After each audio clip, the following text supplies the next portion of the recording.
Hi, I'm going to talk about 5 things I learned or I feel in this course. Unity and storytelling. It is not easy for a beginner to learn a professional software and its program language, but luckily there are some useful packages and hundreds of tutorials on internet for me to follow. Of course, being a Unity game maker, I've learned so many techniques, but other than that, I realized that gaming is also storytelling. A game should have its meaningful moral or idea that the creator wants to insert into players' mind. The idea can be the dark side of humanity, reflection of current social events, or insinuation. In my group project, I want to tell if extremely deadly virus exists in the world and the government don't see it as a threat like they did under the outbreak of coronavirus, the existence of human may be threatened. The meaning of virtuality. I always thought that virtuality is merely a cyberspace, but I realized that it exists for millions of years. Virtuality, accordingly, is transformation of space from exterior three-dimensional reality to the polydimensional interior world of the self. That means for all the time, virtuality happens in mental space. A person feels an object and imagination trigger in his mind and only he can see it. So virtuality is everywhere and nowhere. However, I wonder if we can share our mental space with others. That sounds like telepathy, but can be visualized. The movie Matrix can be an example.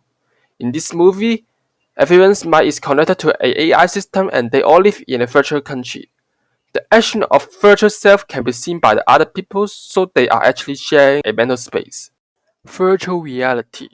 In real life, this can similarly happen in virtual reality, but you can be anything. According to Thomas Furness, VR is a term of interactable 3D environment that contains computer models or virtual images.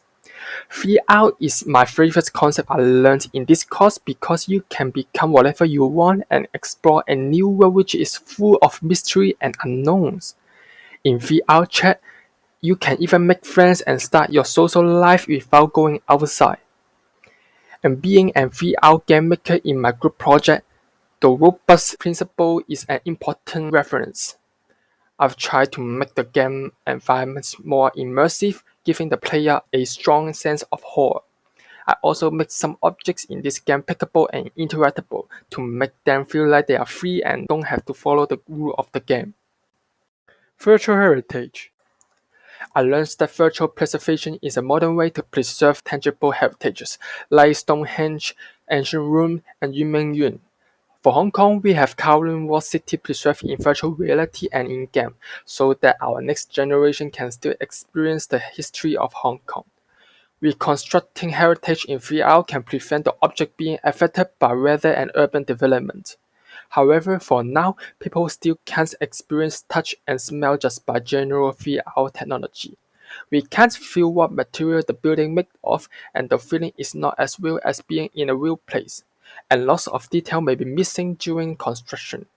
Yet, in case of irreversible accident like massive destruction of Yumenyun, the copy in VR can be used as the reference of reconstruction in reality. Transhumanism. Half human, half robot. It is what I know about transhumanism from movies. As a human, we live, we do things, we get sick when we die. But if we become one of them, we don't need to suffer from illness, pain, disability, and aging. What does that mean? It means you will live forever. But some questions raised through nature give me insight.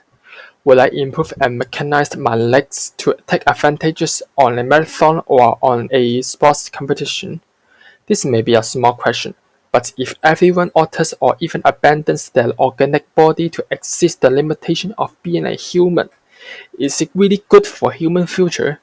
Or if only rich people can do that, will it aggravate social inequality? Of course, transhumanism is an interesting topic to discuss, but we humans are still not ready for this. Overall, I'm glad to learn so many things about future technology, especially VR. In this era, we're born too late to explore the Earth. We're born too soon to explore the universe. But we're born just in time to explore the virtual reality.